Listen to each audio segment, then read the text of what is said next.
Adelante, hermano. Muchas gracias. Muy buenas noches, tengan todos ustedes, hermanos. Los saludamos nuevamente desde México, con un programa más de charlas bíblicas de todos los miércoles por la noche, hermanos. Reciban saludos de acá. Esperamos que el Señor nos permita compartir su palabra y que nos llene llene nuestra boca de su santa y bendita palabra con el tema que estamos manejando. Y estamos hablando en estas últimas sesiones sobre la autoridad bíblica y sobre los personajes que le dan vida propiamente al Nuevo Testamento, en términos de que la prefiguración que el Señor preparó de antemano estaba disponible para los apóstoles, pero les mandamos bendiciones a todos ustedes, les damos las buenas noches y vamos a empezar. Aquí me acompaña, como todos los miércoles, nuestro buen y querido hermano José Antonio Septín González de Cosío en esta sesión de charlas bíblicas. Hermano José Antonio, buenas noches. Hermano, cuánto gusto, hermano, saludarte. Un gran gusto, hermano, estar contigo y, por supuesto, con los hermanos y hermanas de su programa Charlas Bíblicas. Bendiciones a todos ustedes, hermanos. Hermanos, pues como decía aquí nuestro hermano Armando, estamos hablando sobre este tema que consideramos crucial para todos nosotros, que es el gran tema de la autoridad que brota, que emerge de las Escrituras, por cuanto las Escrituras del Antiguo y del Nuevo Pacto son la palabra de Dios y son el asiento mismo de nuestra fe. Y es nuestra profunda convicción de que todo cuanto dice allí, hermanos, fue dicho para nuestra edificación, para nuestra gloria, para nuestra enseñanza. Toda palabra de Dios es inspirada y útil para enseñar, para corregir, para equipar al hombre y a la mujer cristianos para toda buena obra. Entonces, hemos venido hablando sobre este fundamento, sobre esta firme creencia, en que todo lo que dice la Escritura, salvo cuando ella misma se refiere a que lo que está diciendo es una parábola o es alguna figura de dicción, que la misma Escritura muchas veces se cuida de hacérnoslo saber, todo lo que está ahí es, creemos nosotros, verdad verdadera. Y todo lo que se dice de personajes bíblicos, realmente, sobre todo tan importantes como son Adán, Abraham, Moisés, David, Salomón, los profetas, es crucial, sobre todo cuando en el Nuevo Testamento, hermanos, se construye alguna verdad fundamental sobre la base de la realidad histórica de estos personajes. Hoy queremos hablar sobre Abraham y sobre Moisés y notar cómo la Escritura, cómo la Santa Escritura se refiere a ellos, que no nos da lugar a dudas de que está refiriéndose a personajes de carne y hueso como ustedes y como nosotros aquí. Quiero repasar con ustedes, o tocar más bien algunos versículos a lo largo de las Escrituras, tanto del Nuevo como del Viejo Testamentos, donde podemos ver en el caso de Abraham su auténtico y verdadero carácter histórico. Abraham no es un mito, Abraham no es una simple historia, un cuento a través del cual los judíos supuestamente tejieron una, entre comillas, fe. Porque si estos personajes que son los autores de nuestra fe realmente no existieron, entonces la tal fe tampoco existe. La tal fe no viene a ser otra cosa más que cuentos, hechuras personales, ideas, algo muy parecido a lo que sería la mitología de las antiguas naciones que rodeaban a Israel, todas las tradiciones, aquí sí, los mitos y las fábulas de los pueblos de Canaán, que mal se dice, hermanos, fueron realmente los que inspiraron a los autores bíblicos a escribir, como si no hubiera de parte de Dios una suficientemente clara revelación que obligó, por el contrario, a los escritores a depender de las historias, de las fábulas que fueron recopiladas a lo largo de años y años de vivir entre estas naciones que ocuparon lo que hoy es Canaán. Hermanos, les pido un segundo, voy a poner en silencio mi teléfono.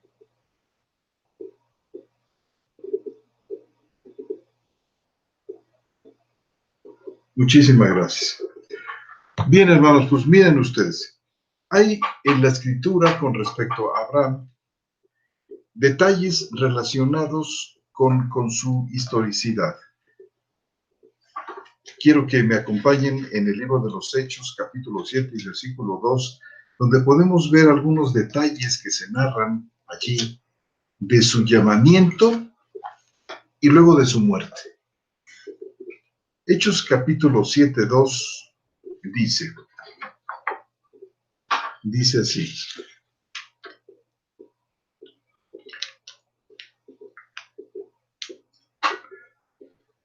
me refiero aquí a este magnífico discurso de Esteban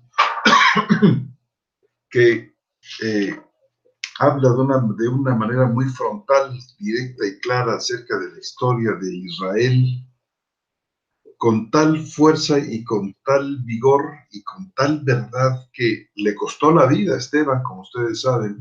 Él fue apedreado, inclusive el Saulo, el que más tarde sería Pablo, que estuvo presente entre los que estuvieron oyendo semejante discurso, aceptó que convino en la muerte de Esteban. Dice, entonces el sumo sacerdote dijo, ¿es esto así?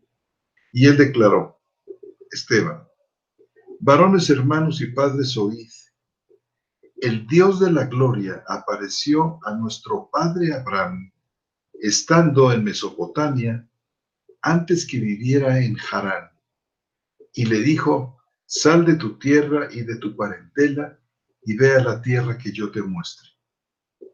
Habiendo pues salido de la tierra de los caldeos, habitó en Harán, y de allí, luego de morir su padre, lo trasladó a esta tierra en la que vosotros vivís ahora. Y sigue la narración de nuestro hermano Esteban. Noten ustedes cómo habla de la realidad del llamamiento de Abraham, dónde vivía Abraham. Y una de las cosas maravillosas de la escritura es la manera como de inmediato los autores nos trasladan al tiempo y al espacio.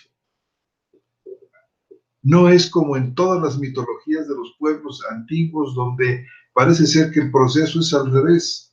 Los escritores sacan a la gente, sacan a sus lectores o a sus oidores de la realidad de esta vida para introducirlos en un mundo místico y fantástico, sino aquí es al revés. Se presentan verdades que tienen que ver con lo espiritual, pero son traídas inmediatamente al tiempo y al espacio. Nosotros podemos, por ejemplo, ver que fue a los tantos días del rey Usías, cita inmediatamente el profeta Isaías el tiempo en el que está hablando, a los tantos días de su reinado, en tal tiempo, en tal mes.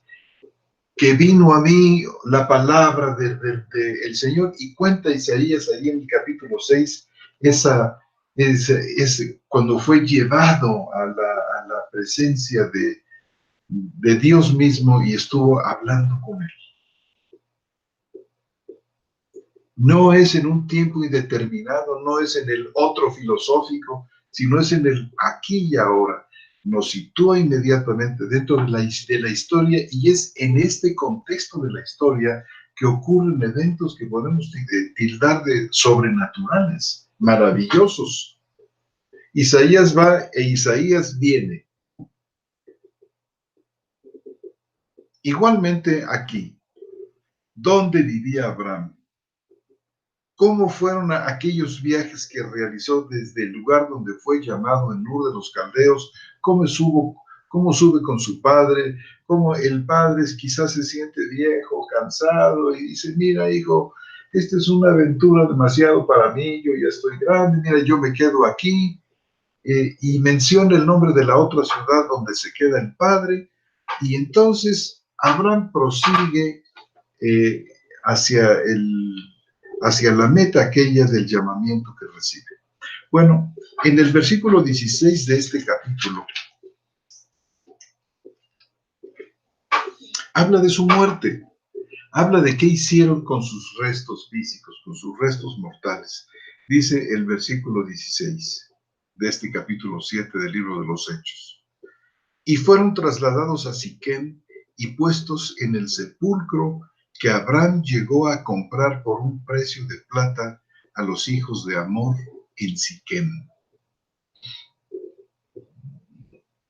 Está hablando en este caso de José, dice el versículo 14, y envió José a llamar a su padre Jacob y a toda la familia, 75 almas, y Jacob bajó a Egipto y murió él y nuestros padres, y fueron trasladados a Siquem y puestos en el sepulcro que Abraham llegó a comprar por un precio de plata a los hijos de Hamor en Siquem. Ya Abraham había sido enterrado ahí, sus huesos, tanto Sara, los restos de Sara, su mujer, como él, como los de José, fueron depositados en un lugar que Abraham llegó a comprar por precio de plata a los hijos de Hamor en Siquem. Inmediatamente datos históricos, reales, no ficción ni fantasía. Y muy real, no fueron evaporados en el éter, no se lo llevaron los dioses, no, murió y fue sepultado. Ahora, por otra parte, es importante Abraham por cuanto forma parte él de esta cadena en la genealogía de Jesucristo. Nos encontramos, por ejemplo, en Mateo capítulo 1 y versículo 1 que dice, el libro de la genealogía de Jesucristo, hijo de David, otro personaje histórico, hijo de Abraham, otro personaje histórico. Dice ahí mismo en el capítulo 1, versículo 17, de manera que todas las generaciones desde Abraham hasta David son 14 generaciones. Y desde David hasta la deportación a Babilonia, 14 generaciones. Y desde la deportación de Babilonia hasta Cristo, 14 generaciones. O sea, tenemos nosotros no el azar y la casualidad, sino tiempos perfectamente definidos y marcados, hermano, con personajes reales que van siendo como hitos, como puntos de referencia en esta historia de la salvación. Igual podemos nosotros leer de esta genealogía en el capítulo 3 del Evangelio de Lucas. Ahora, Abraham es importante por cuanto él es un personaje escatológico. Y heredero de la promesa. Heredero de la promesa y un personaje que tiene que ver con el fin de los tiempos. A esto nos referimos con escatológico. Miren ustedes, si abrimos ahí mismo en el Evangelio de Mateo, en el capítulo 8 y versículo 11, dice, y os digo que vendrán muchos del oriente y del occidente y se sentarán en la mesa con Abraham, Isaac y Jacob en el reino de los cielos. Y esta palabra la dijo ni más ni menos que Jesucristo nuestro Señor. Si realmente ni Abraham, ni Isaac, ni Jacob existieron porque son mitos en la opinión de algunos eruditos, entonces nuestro Señor es un mentiroso. Están haciendo a nuestro Señor un mentiroso. Al citarlo el Señor Jesús valida su existencia. Este es el punto. Entonces es muy delicado, muy delicado decir que estos personajes son meramente ficción, invento de la imaginación religiosa de los judíos, porque aquí se llevan entre las patas ni más ni menos que la palabra de nuestro Señor, que ha probado ser no un engañado, no un mentiroso, sino lo que él decía que era, el Hijo del Dios viviente. Miren, aquí mismo en este libro ahora, noten ustedes, está hablando de un tiempo final, en el que dice, vendrán muchos del oriente y del occidente y se sentarán a la mesa con Abraham, Isaac y Jacob. Lo que habla de ese final reencuentro con todos los santos de Dios, con estos héroes de la fe, de los que nosotros formamos parte, de nuestros amados hermanos Abraham, Isaac y Jacob. Mateo capítulo 22, versículos 31 al 32. Fíjense ustedes cómo dice, pero respecto a la resurrección de los muertos, ¿no habéis leído que os fue dicho lo que os fue dicho por Dios cuando dijo, yo soy el Dios de Abraham, el Dios de Isaac y el Dios de Jacob? Dios no es Dios de muertos, sino de Dios. Otra palabra maravillosa de nuestro Señor. No es Dios de muertos, no es Dios de ficciones, no es Dios de ilusiones, sino de personajes reales a los cuales Él creó, Él puso en el contexto de la historia, Él habilitó espiritualmente para llevar a cabo papeles espectaculares, especiales, que formaron parte muy vital de la cadena que finalmente llevó a nuestro Señor a la existencia. Y esto mismo lo vemos refrendado en Marcos capítulo 12, 26. Y en Lucas capítulo 13, 28, ahí tenemos un pasaje muy fuerte donde dice, allí será el llanto y el crujir de dientes cuando veáis a Abraham, a Isaac y a Jacob y a todos los profetas en el reino de Dios, pero vosotros seáis echados fuera. Igualmente cuando dijo, el reino os es quitado a vosotros y entregado a gente que dé buen fruto de él. Hermano, fueron palabras que seguramente hicieron que aborrecieran literalmente a nuestro Señor, situación de la que el mismo Jesucristo habla en el Evangelio de Juan, en el capítulo 15 y 16, el mundo me aborrece. Y los aborrece a ustedes porque yo los elegí del mundo.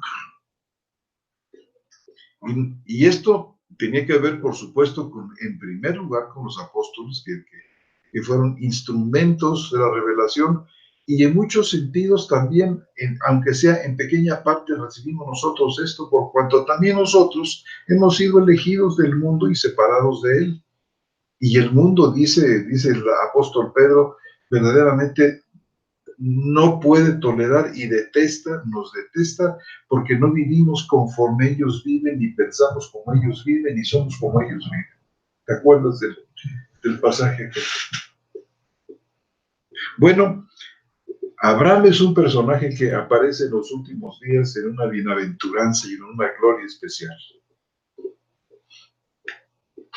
Y por supuesto, cuando llega nuestro Señor Jesús al mundo y llega Juan, su precursor, Juan el Bautista, bueno, pues hay un anuncio que lo precede, el anuncio profético de Zacarías, el sacerdote, que era padre de Juan el Bautista.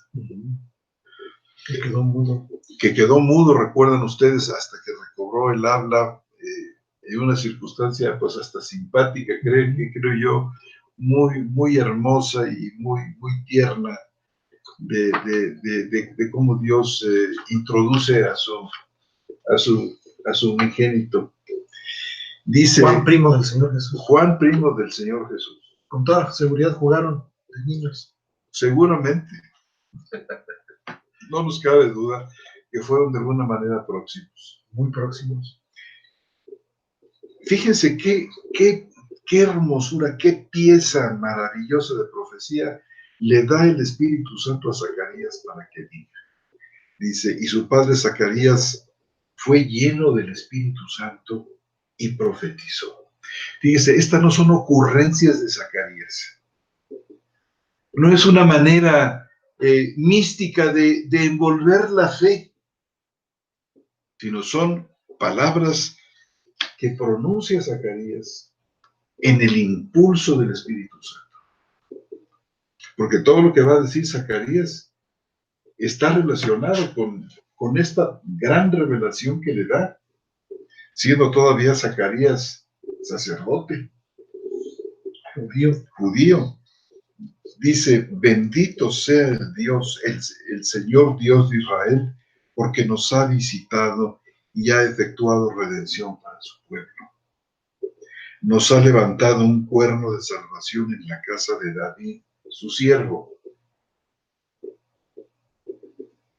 David, de carne y hueso, tal como lo anunció por boca de sus santos profetas desde los tiempos antiguos. Salvación de nuestros enemigos y de la mano de todos los que nos aborrecen, para mostrar misericordia a nuestros padres y para recordar su santo pacto. El juramento que hizo a nuestro padre Abraham. Ahí tenemos a Abraham, hermanos y hermanas. Juramento que hizo Dios, hablándole, dirigiéndole la palabra a Abraham, su amigo. Dice, de concedernos que librados de la mano de nuestros enemigos, les sirvamos sin temor, en santidad y justicia delante de él todos nuestros días. Y luego dice, y tú, niño, hablando de Juan, serás llamado profeta del Altísimo, porque irás delante del Señor para preparar sus caminos, para dar a su pueblo el conocimiento de salvación por el perdón de sus pecados, por la entrañable misericordia de nuestro Dios, con que la aurora nos visitará desde lo alto, para dar luz a los que habitan en tinieblas y en sombra de muerte, para guiar nuestros pies en el camino de la paz. ¡Qué palabras, verdad, hermano! ¡Qué palabras! Las leímos ahora y sencillamente, bueno. Conmovedor. Eso es. Y continuando, hermanos, cómo nuestro Señor sigue, cómo habla, cómo se refiere nuestro Señor a este Abraham. Pieza fundamental, hermano. Sin él no entenderíamos, no comprenderíamos el nuevo pacto completo. Qué importante personaje. De ninguna manera pudo haber sido un mito, ni una ilusión, ni un toque de marihuana ahí que se llegaron a dar los profetas, porque a la final llega a resultar algo así como eso.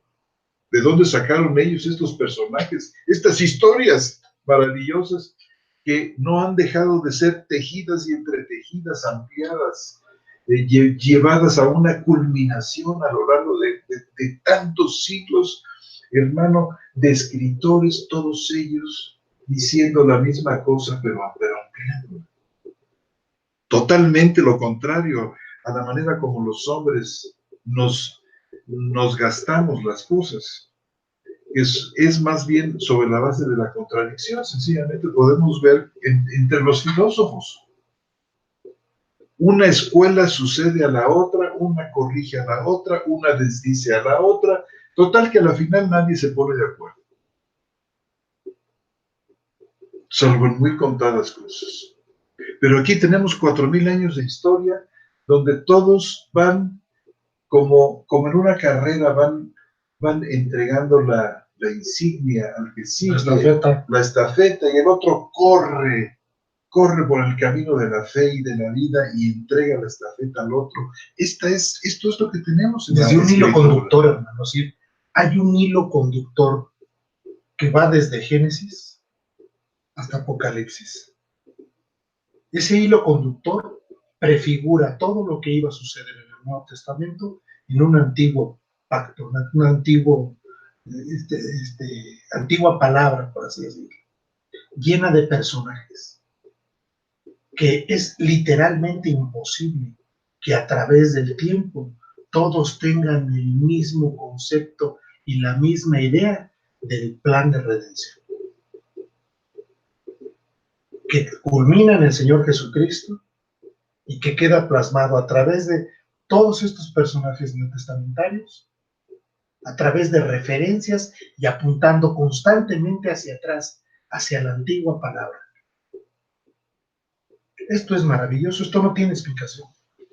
Y es tan maravillosa que ha encontrado muchos enemigos y han tratado de destruir esta unidad como de lugar, tratando de desprestigiar a todos estos personajes y a todo este hilo que menciona nuestro hermano. Pero dura cosa es dar, hermano, cosas contra el aguijón. Sí, a mí, si me permites, hermano, yo quisiera hacer una reflexión en el siguiente sentido, hermanos. Miren, cuando el Señor Jesús muere, el Señor Jesús es crucificado, evidentemente resucita al tercer día, un elemento fundamental para la predicación de la palabra, porque a los apóstoles, como decimos acá en México, les cayó muy bien el 20 a través del Espíritu Santo de la importancia de la resurrección. Sin embargo, antes de la venida del Señor Jesús, del Espíritu Santo, perdón, una vez muerto el Señor Jesús, antes de la venida del Espíritu Santo, se presentó con ellos y estuvo con ellos durante 40 días, explicándoles todas las cosas. De tal manera que cuando cae el Espíritu Santo, a ellos les cae la revelación plena, como instrumentos de la revelación. Y les cae el 20 de todo lo que vivieron esos 3 años con el Señor Jesús. Tenemos un relato fabuloso en Juan, capítulo 20, si me permiten, hermanos, es muy sencillo. Juan capítulo 20, versículo 19. Este versículo a mí me encanta, hermanos, pero ahorita lo vamos a leer. Y después vamos a leer la otra parte que yo creo que es fundamental por lo siguiente punto. Fíjense bien. Dice, cuando fue la tarde de aquel mismo día, 1 de la semana, estoy leyendo el capítulo 20, versículo 19 de Juan. Dice, cuando fue la tarde de aquel mismo día, 1 de la semana, y estando cerradas las puertas donde estaban los discípulos por temor a los judíos, es decir, los discípulos estaban escondidos por temor a los judíos. En un primer día de la semana, el día 1 de la semana, y dice, Jesús llegó y se hizo que estuvieran en medio, y les dice, paz a vosotros. Es decir, el Señor llega, entra al aposento donde estaban, se presenta en medio de ellos y les dice, paz a vosotros. Y habiendo dicho esto, les mostró las manos y el costado. Entonces los discípulos, al ver al Señor, se regocijaron. Nuevamente les dijo, paz a vosotros, como el Padre me ha enviado, yo también os envío. Y habiendo dicho esto, sopló sobre de ellos y dice, recibid el Espíritu Santo. A cuantos perdonéis los pecados les han sido perdonados, y a cuantos les retengáis les han sido retenidos. Sin embargo, en ese lugar donde estaban, no estaba Tomás.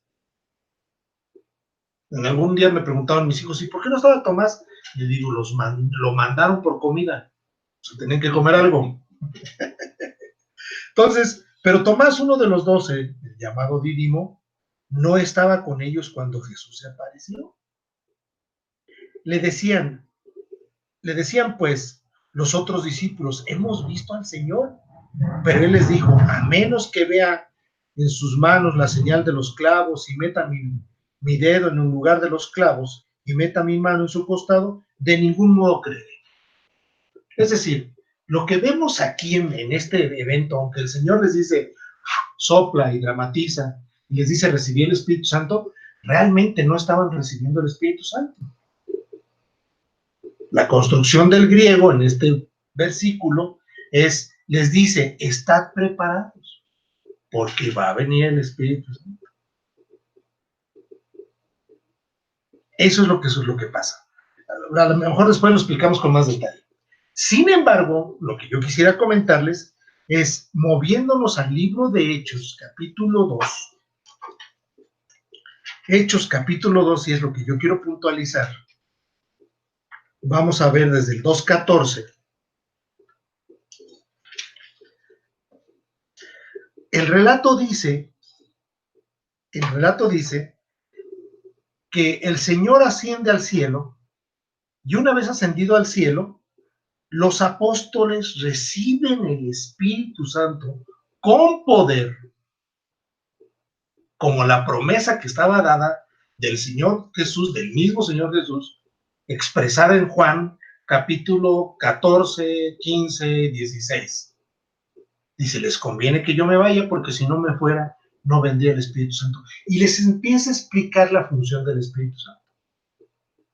Una de las funciones importantes del Espíritu del Señor en ellos es que Él les iba a recordar todas las cosas. ¿Cuáles cosas? Era parte fundamental de la historia de la redención, que el Espíritu Santo les recordara todas las cosas acerca de la redención y del reino de Dios. ¿Por qué? Porque no había escritura. La antigua escritura, que tenía 400 años de haberse escrita y como 250 años de haberse traducido del hebreo al griego, esa escritura manejada por los apóstoles, era su escritura, tiene una función importantísima, porque entonces, en el proceso de la construcción de la revelación del Señor, necesitaban los apóstoles como humanos, como carnales, como débiles, que alguien les recordara todas las cosas. De aquí a que se iba conformando la escritura. Es decir, los primeros libros se escriben por ahí del año 40 y el último se escribe en el año 100, 90, 100. Es decir, en 60 años se fue construyendo la escritura. Como leímos hace algunos días, Pedro ya contaba con algunos escritos de Pablo.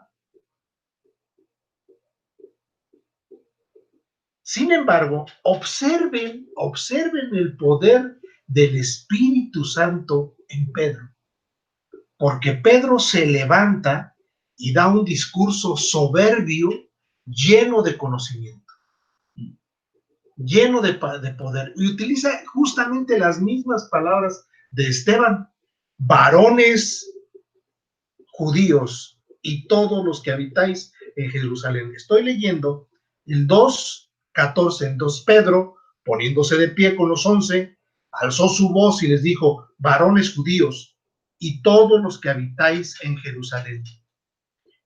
Dice, esto os sea conocido y escuchad mis palabras con signos de admiración. Estaba hablando con autoridad. Ya no ese Pedro escondido que no supieron darle razones a Tomás de lo que había sucedido con el Señor. Simplemente le dijeron: el Señor está con nosotros. ¿Y qué dice Tomás? Miren, yo no creo. Ellos seguían temerosos, pero aquí ya no están temerosos. Aquí ya recibieron el Espíritu Santo.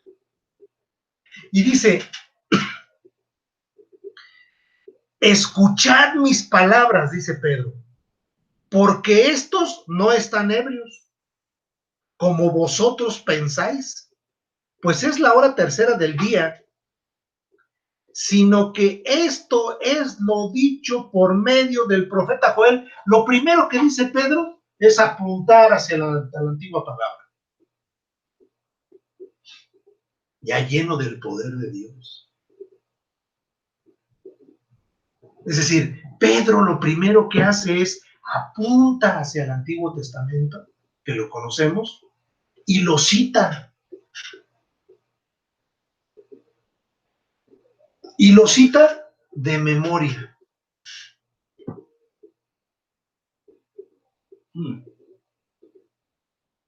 Aunque por ahí Natalio Fernández dice que no todo era de memoria, sino que tenían en sus manos la palabra.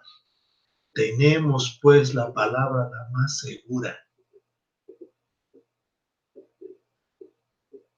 Y Pedro dice, por medio del profeta, dice, y va a acontecer, está citando, ya está citando, y va a acontecer en los posteriores días, dice Dios, que derramaré de mi espíritu sobre toda carne, y vuestros hijos y vuestras hijas profetizarán, vuestros jóvenes verán visiones, y vuestros ancianos soñarán sueños, y aún sobre mis esclavos y sobre mis esclavas, y en aquellos días derramaré de mi espíritu y profetizarán, y daré prodigios arriba en el cielo, y señales milagrosas abajo en la tierra, sangre y fuego y vapor de humo.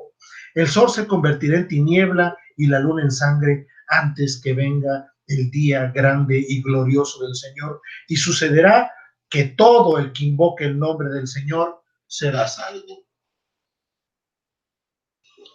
Esa acción siempre primordial del Señor, y yo daré, y yo pondré, y yo haré, y yo les daré del Espíritu Santo. Es muy importante entonces que lo que Pedro está haciendo, evidentemente con el poder del Espíritu Santo que había caído sobre ellos, era citar el Antiguo Testamento y validando a un profeta, Joel.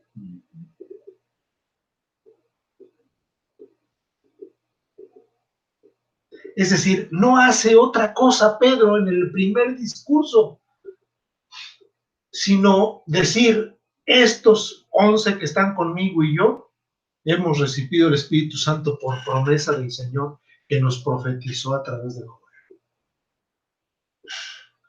Es decir, hay ese hilo conductor ya no se vuelve a perder. Compaginan perfectamente. ¿Y de dónde sacó Pedro eso?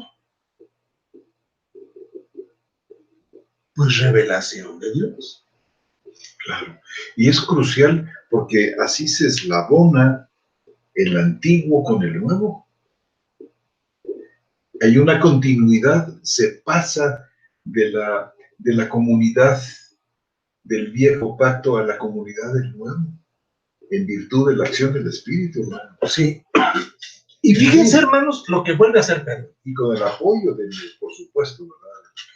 Esto me encanta a mí porque es el primer discurso de Pedro, hermano. Es magnífico. O sea, el Pedro temeroso que acabamos de leer tantito atrás. Que ni Tomás se lo había creído. Es cierto, o sea, si realmente es cierto que estos vieron al Señor como dicen, ya se les hubiera quitado el miedo. Efectivamente. ¿Pero cuál? El contexto lo dice. El contexto dice que el poder lo reciben aquí en Pentecostés. Y dice, claro, nuevamente se refiere en esa misma forma que lo hace Esteban, varones israelitas. Les vuelve a decir. Estoy en el 22, hermanos. Oíd estas palabras. Jesús Nazareno, varón aprobado por Dios entre vosotros con maravillas y prodigios y señales milagrosas que Dios hizo por medio de él entre vosotros, como también sabéis vosotros, a este, entregado por el determinado designio y anticipado conocimiento de Dios, matasteis por mano de inicuos, crucificándole, a quien Dios levantó habiendo soltado todos los dolores de la muerte, porque no era posible que él fuera retenido por ella. Es decir, si no hay resurrección, no hay salvación. Porque si la muerte se queda con el Señor Jesús, entonces la muerte hubiera sido más poderosa que Él. Pero fue el Espíritu de Dios que lo levantó de los muertos. Y lo levanta para nuestra justificación, hermano. Y me aprovecho aquí de este punto de mi hermano para terminar algo muy importante sobre Abraham, que no quería yo dejar de decir, hermanos, porque Abraham no solamente es un personaje escatológico, no es solamente, por supuesto, una persona clave, sino que el apóstol Pablo finca la doctrina probablemente más importante de todo, de todo aquel aparato magnífico de doctrinas y de verdades fundamentales que tienen que ver con la salvación, es decir, finca la doctrina de la justificación por la fe precisamente en Abraham. Y solamente quiero dejar anotados unos versículos para no interrumpir a mi hermano en lo que viene diciendo, y ustedes, hermanos y hermanas, puedan buscar. Voy a citar aquí, yo sé que queda estos datos quedan aquí escritos, pero si tienen un papel y lápiz a la mano, hermanos, busquen ustedes Hechos capítulo 3 y versículo 25. Romanos capítulo 4, versículos 1 al 3. Repito, Hechos 3:25, donde dice que vosotros sois los hijos de los profetas y del pacto que Dios hizo con nuestros padres al decir a Abraham, y en tu simiente serán benditas todas las familias de la tierra. Y por supuesto Pablo dice, es que esta simiente era Cristo mismo. Luego Romanos capítulo 4, versículos 1 al 3, cuando dice, y creyó a Abraham y le fue contado por justicia. Y luego Romanos capítulo 4, versículos 9, 12, 13 y 16.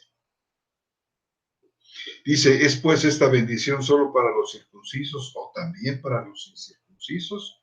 Porque decimos, a Abraham le fue contada por justicia, y padre de la circuncisión para aquellos que no solamente son de la circuncisión, sino que también siguen en los pasos de la fe que tenía nuestro padre Abraham, poder incircunciso. O sea, está hablando de la estructura, hermano, muy, muy básica de la función de la fe. La fe no despunta solamente en el nuevo pacto, estaba presente en Abraham. Y la salvación que es por fe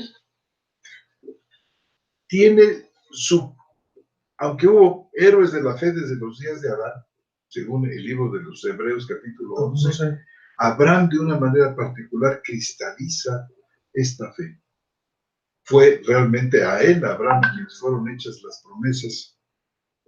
Y bueno, hermanos, miren ustedes, les dejo también Gálatas capítulo 3, versículos 6, 9, 14, 16, 18, 29. Repito, Gálatas capítulo 3, versículos 6, 9, 14, 16, 18 y 29. Y ahí tienen ustedes un retrato maravilloso de Abraham y cómo es en esta fe de Abraham como prototipo que se fundamenta, hermanos, la salvación por la fe que nuestro Señor trae. Y miren, hermanos, otra cosa más, la superioridad del sacerdocio de Jesucristo en el nuevo pacto. La superioridad del sacerdocio de Jesucristo se finca en mucho, está prefigurado en aquella ofrenda que hace Abraham a Melquisedec.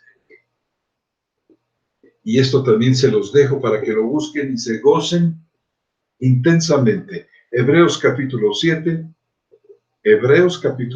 versículos 1, 2, 4 al 6, 9 al 10.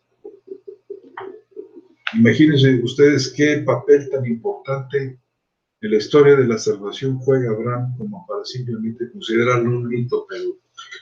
Y cualquiera de ellos, ¿no? Es decir, simplemente, te digo, o sea, Pedro lo que hace, lo primero que hace es citar el Antiguo Testamento. Y citar un personaje del Antiguo Testamento como fue Joel, y pareciera que Joel es tan chiquitito, ¿no? Que no es Isaías, que no es... Un par de paginitas ahí. Exactamente. Pero fundamental para justificar lo que estaba pasando. Y Pedro empieza a resumir parte del mensaje de salvación. Empieza a evangelizar, hermano.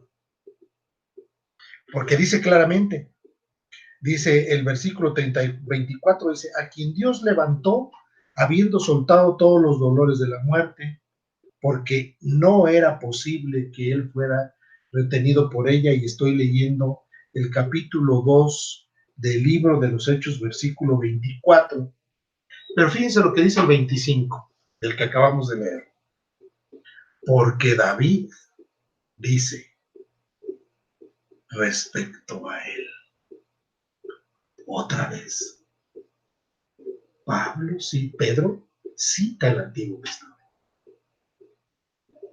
Y a un David que escribió. Exactamente, y dice, veía el Señor continuamente delante de mí, pues está a mi diestra para que no sea conmovido. Por esto mi corazón fue alegrado y mi lengua se regocijó en extremo, y aún mi carne también descansará en esperanza, pues no abandonáis mi alma en el Hades. ¿No abandonaréis? No abandonarás. Dice, pues no abandonarás mi alma en el Hades, ni permitirás que tu santo vea corrupción. Me hiciste conocer los caminos de vida, me llenarás de gozo con tu presencia. Es decir, estaba profetizado por medio de David que el Señor no podía ser retenido por la muerte. Y vuelve a decir, varones hermanos, el 29. La tercera vez que repite varones hermanos. Dice, se os puede decir con franqueza acerca del patriarca David, que no solo murió, sino que también fue sepultado, y su sepulcro está con nosotros hasta este día. Es decir, no solamente tenemos las palabras de David, el Salmo 16, exactamente, sino que ustedes saben que estuvo en vida y que aún tenemos su sepulcro con nosotros. Entonces, un personaje vivo,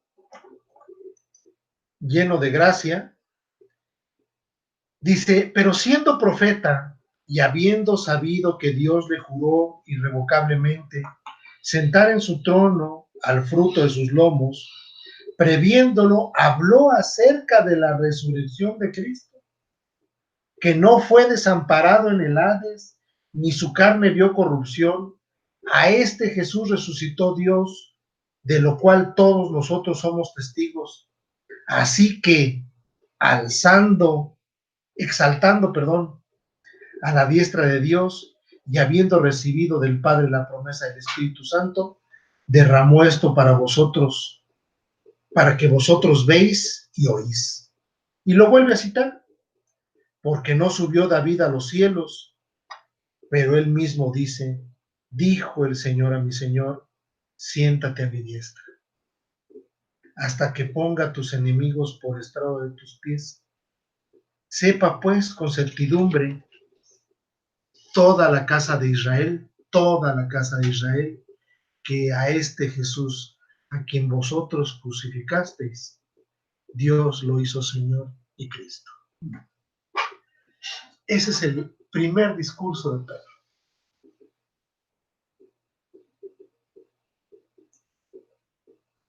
Es una maravilla y es una joya de verdades nuevas, declaradas, de interpretación coherente, que que explica perfectamente el cumplimiento ahí, ese tiempo de la inauguración, hermano, qué tiempo tan Entonces, magnífico. negar a David, hermano, implicaría que estos son unos mentirosos. Y que no es cierto que el Señor resucitó. No solamente les dice,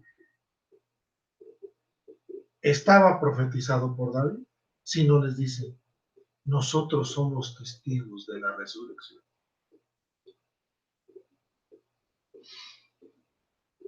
Como elemento irrepetible.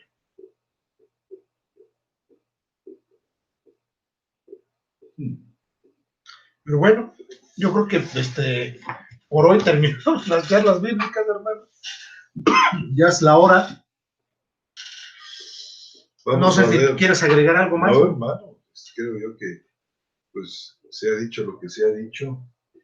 Hay mucho para meditar, mucho para pensar. Ojalá que puedan.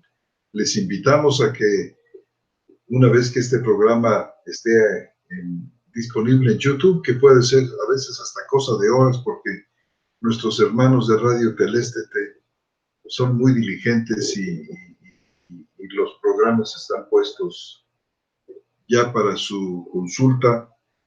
Puedan ustedes verlos una y otra vez, porque a veces son muy conceptuosos, y puedan ustedes tomar unas notas y oírlo con oración y con atención.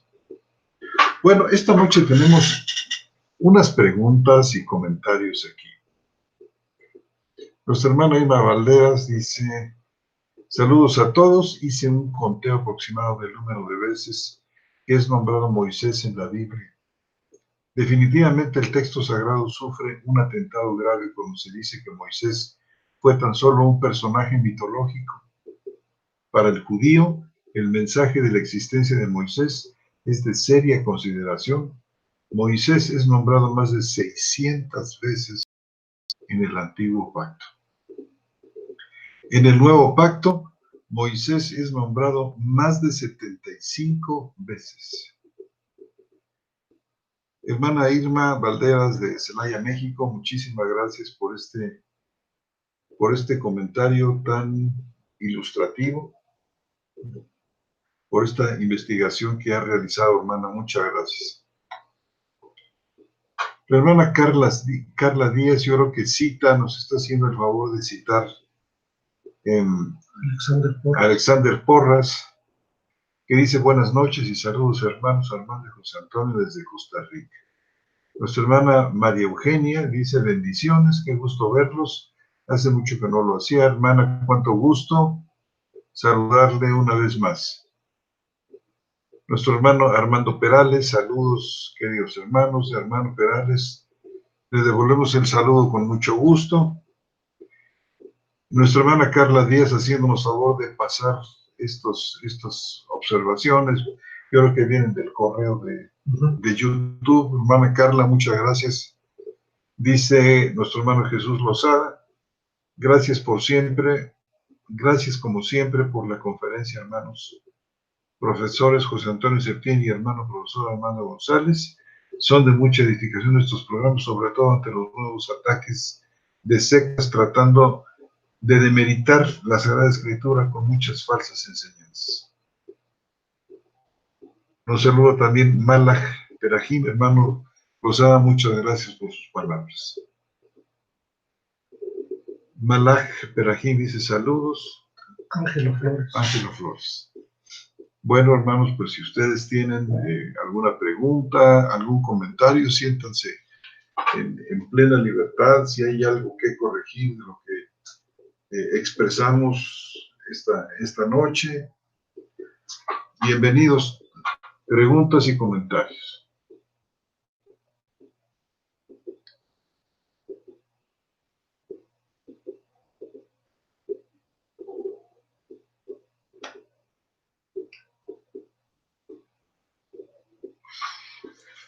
Pues vaya tema.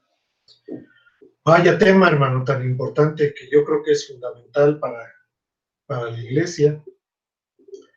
Hace muchos años escribió por ahí un libro el hermano José Grau, que se llama El Fundamento Apostólico. Si pueden conseguir el libro, hermanos, es importante que lo puedan leer. El hermano José Grau ya no está con nosotros, pero dejó un legado importantísimo, ¿no? Muy importante. Voy a poner aquí en el chat de Radio Teleste, que se llama Comentarios y Preguntas, pongo aquí el nombre de José Grau y su obra.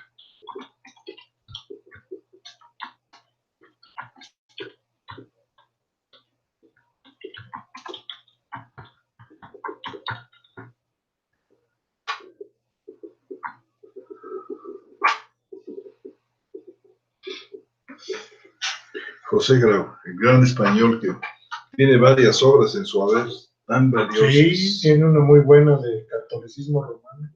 Muy bueno, en 2 volúmenes. 2 volúmenes. Y muchos más, ¿verdad? Y muchos más. El fundamento apostólico es una defensa de la autoridad de las Escrituras. Exactamente. Muy, muy buena. Tu hermana Marlene, buenas noches, hermana. Un gusto saber que está escuchándonos.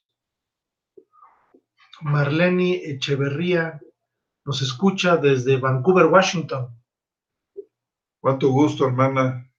Hemos recibido con mucho gusto sus comunicados, hermana. Dios la bendiga.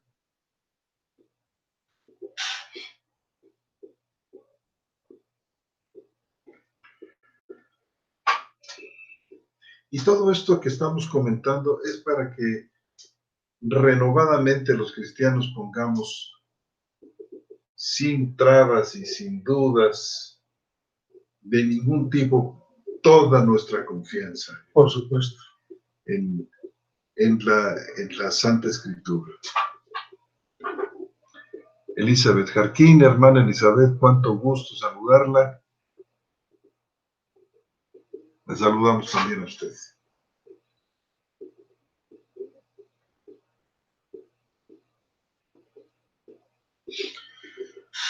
Pues agradecemos mucho, hermanos, su tiempo que han dedicado para escuchar esta serie de charlas que hemos compartido con ustedes.